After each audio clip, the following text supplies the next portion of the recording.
صرف دی باندې هغه اګریګیټ هم صبر نه دی چولی شي. ضعیف خلک کوم دي هغه اپنی مدد آپ کې تحت وتلی دي او د دې روډ صفایي او د ګاډو دپاره یو لارې جوړونکې ذریعه جوړه شوې دی.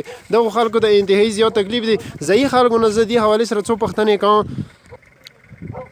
تاسې علاقه چې کومه دی دا موږ کسو چې روډ نه پته لګېږي چې کله د علاقې روډ چې کله وکسي نو هغې نه پته ولګېږي چې دا علاقه څومره ترقي یافته دی. دا څومره ورځې چې د واوره شوي دي او څو ورځې کېږي چې د ګاډي دغه ځای کې پسو دي او تاسې ته څه تکلیف دی؟ مولا دا تکلیف دی چې یوه هفته کې خبره ګاډي خاښ دي خبره وړه نشته سامان نه میلېږي پوه شوې مړی وشي خبره تاوده اوبه پلو ته هغه پرې پیدل مزل کوو 2 ګنټې 3 ګنټې مزل کوو. دا تکلیفونه دي خبره ته وکړو. دا ورسره روزانه ګاډي دا 5مه ورځ د ګاډی خاښ دی خبره ته وکړو.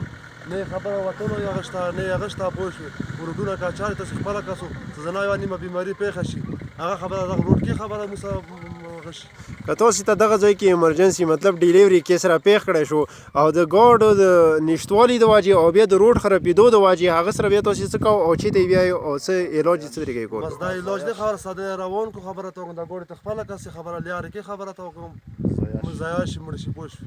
اچھا تر اوسه پرې تاسې د خپل ایمینیز یا ایمینیز نه دا یا ایکس ایمینیز کوم دی هغو نه تا داسې ډیمانډ کړی دی چې یاره د مو دا روډ خراب دی دا روډ د مو سره جوړ کړی شي یا د پولیټیکل انتظامیې نه اوسه پرې تاسې ډیمانډ چې دا کړی دی؟ مو دا کړی دی خبره ته وکړم چې مخکې دا ټایم کې پوست جوړ پیا راغلی و هغې ورځې خبره ته وکړم د هغه په سلیم سان کې راغلی اوس د وطن خو ډېر خپله برابر دی لکه داسې دی لکه جنت مثال کسې خو بس دا غم کې نه کوي چې دا روډ څه حساب دی 5مه ورځ د ګاډی خاښ دی څه حساب دی خبره ته وکړو دا روډ